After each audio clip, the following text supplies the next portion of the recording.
Every culture on Earth invented the same character, independently, without contact, without shared language, without any possible way of copying each other.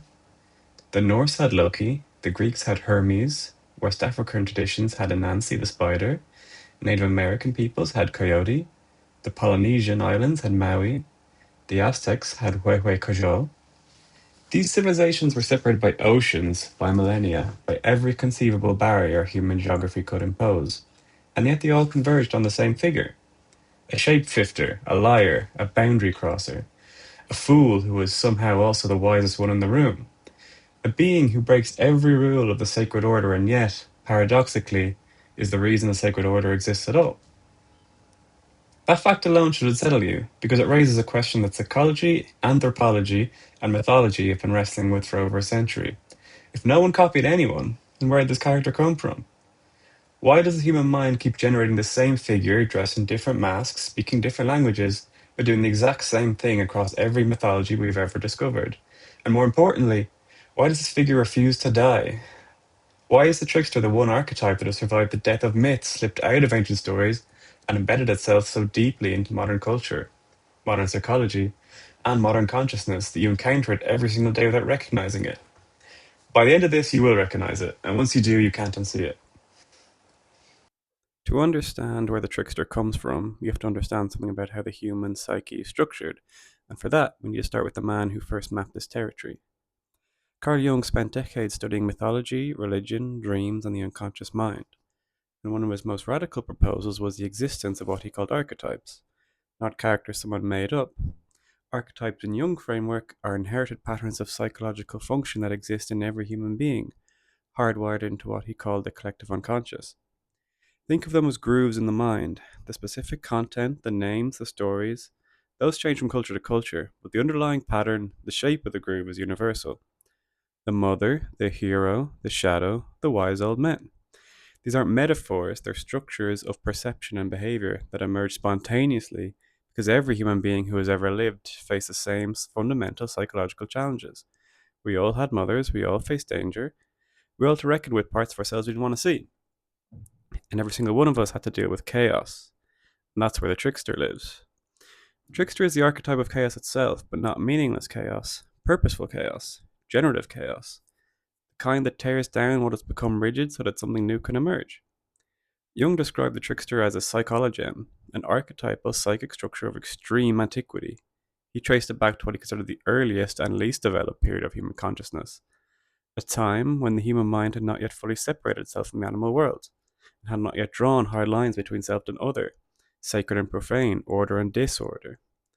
The trickster is a memory of that state, a living fossil of the psyche, and the reason it appears in every mythology is that every human mind contains the same fossil, the same primordial layer of consciousness where boundaries do not yet exist, where transformation is constant, where nothing is fixed.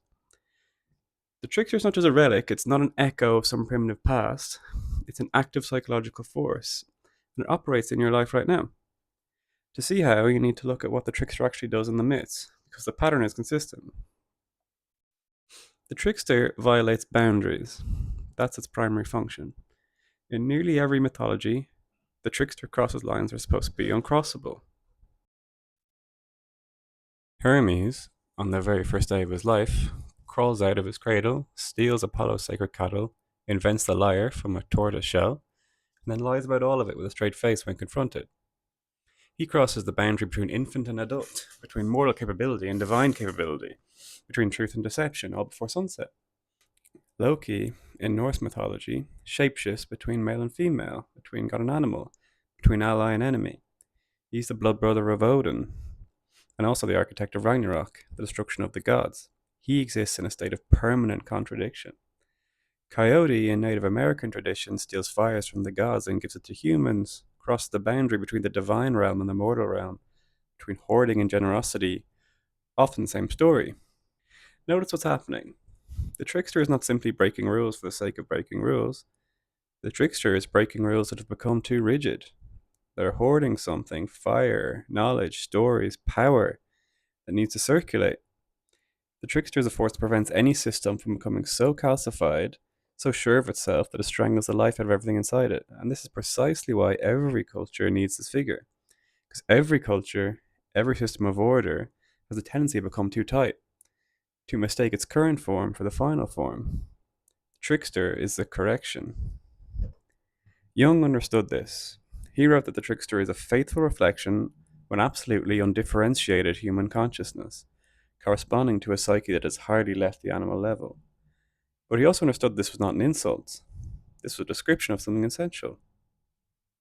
The trickster represents the part of the psyche that has not been domesticated by civilization, by ego, by the persona we construct to navigate social life.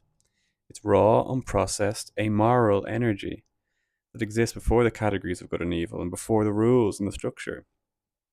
Without access to that energy, the psyche becomes brittle, loses its capacity for transformation, forgets how to adapt. That's why the trickster is almost always associated with creation itself. In almost all mythologies, the trickster is not just a troublemaker, but a culture hero. Maui fishes entire islands out of the sea. Prometheus, who shares deep trickster qualities, steals fire and gives humanity the foundation of civilization. Coyote and Raven in various Native American traditions are directly involved in shaping the world, creating landforms, establishing the seasons, and teaching humans how to survive. The trickster destroys and creates in the same gesture. That's the paradox at its core. And that paradox isn't a flaw, it's the entire point. There's something else the trickster does that is critical to understanding its psychology, and this is the part people often miss entirely.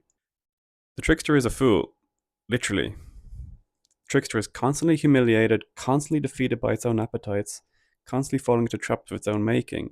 Coyote is killed and resurrected in story after story, often because of his own greed. Loki's schemes backfire spectacularly. Hermes is caught in his theft and dragged before Zeus, and Nancy overreaches and is embarrassed.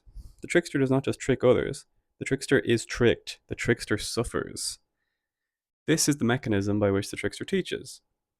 Because the trickster's suffering is always a result of the same thing: an inability to control its own impulses. It's hunger, lust, greed. It's a mirror held up to the parts of human nature we pretend don't exist. The parts civilization tells us we've transcended. Trickster says, no, you haven't. I'm still here within you. They're still powerful. And if you don't acknowledge them, they'll ambush you exactly the same way they ambush me. This is what Jung meant when he connected the trickster to the shadow. The shadow is a repository of everything the conscious ego has rejected, repressed, or refused to integrate. It's not evil, not inherently. It's simply everything you've decided is not you. Trickster is the shadow's ambassador. It shows up in myths and in dreams and in life to remind you that what you've pushed away does not disappear, it just goes underground. And underground, it can grow teeth as well. So Jung observed the trickster mythology often parallels the experience of the shadow in individual psychology. When a person refuses to acknowledge their own capacity for selfishness, for deception, for chaos, those qualities don't vanish, they just project outwards and appear in others, and they erupt in moments of crises. The person who insists they are always honest becomes the most devastating liar in the room, because they can't see their own deception. The person who insists they are above petty desires becomes enslaved by those desires in secret. The trickster is the mythological representation of this exact dynamic. The psyche's way of saying, integrate me, or I will integrate you. And this brings us to something remarkable about the trickster's role in ritual and ceremony. In many traditions, the trickster stories were not just entertainment, they were medicine, told at specific times, in specific contexts, often during sacred ceremonies. The Winnebago trickster cycle, which the anthropologist Paul Radin studied extensively, which Jung analysed himself later on, was a sequence of stories tracing the trickster from a state of total unconsciousness, total identification with instinct, to a state of gradually increasing awareness and socialization. This is essentially a map of psychological development.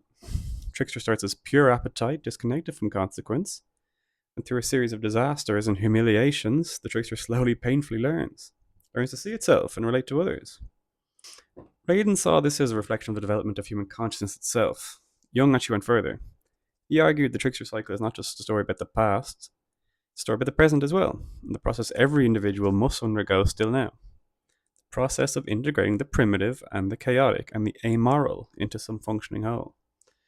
The cycle is in essence a manual for individuation, the lifelong process of becoming psychologically whole. And the reason this story appears in every culture is that every human being faces the same task.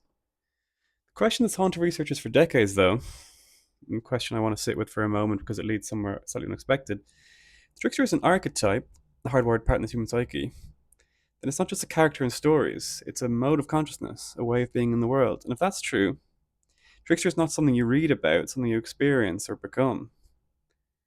Think about moments in your life when everything you thought you knew was suddenly overturned. When a belief you held turned out to be wrong, or a plan you constructed with total confidence collapsed in a way that was almost comically absurd. When you were humiliated by your own arrogance, tripped up by your own blind spots, forced to laugh at others because their alternative was despair, those moments you were living that myth.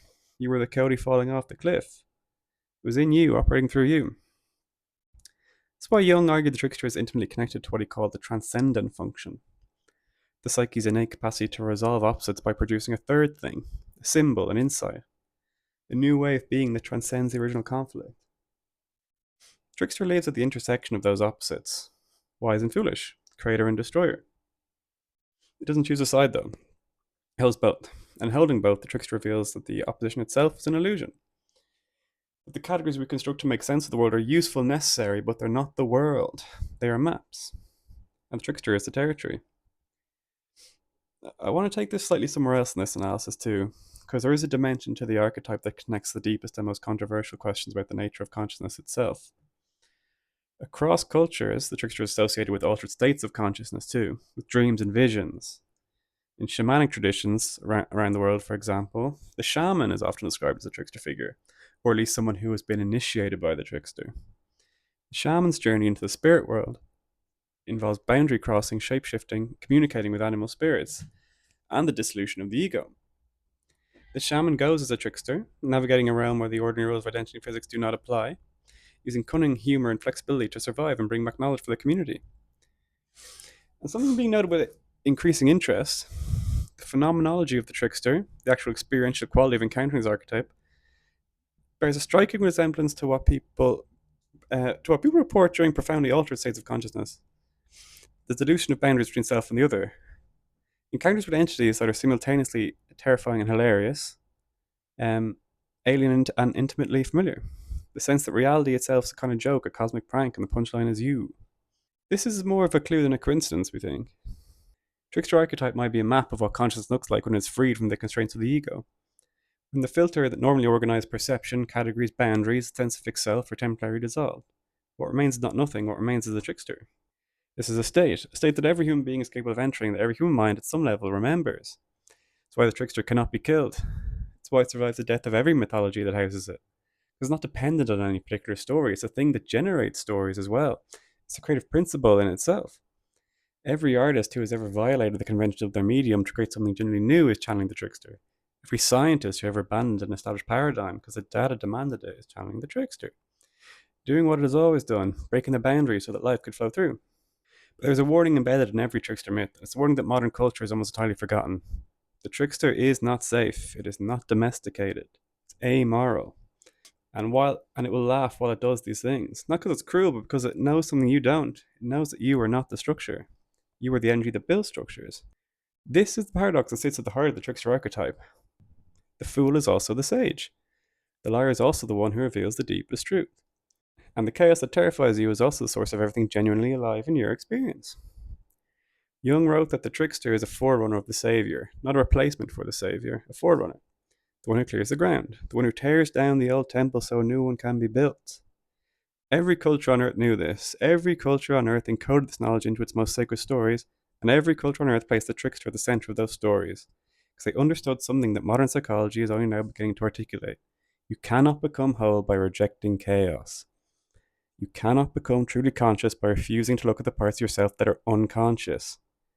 The path to integration runs directly through the territory of the trickster, through the contradiction. And the reason the same character appeared independently in every mythology on earth is that it was never a character at all. And every civilization that looked into the depths of the human mind saw the same face staring back. The question is whether you are willing to see it in yours.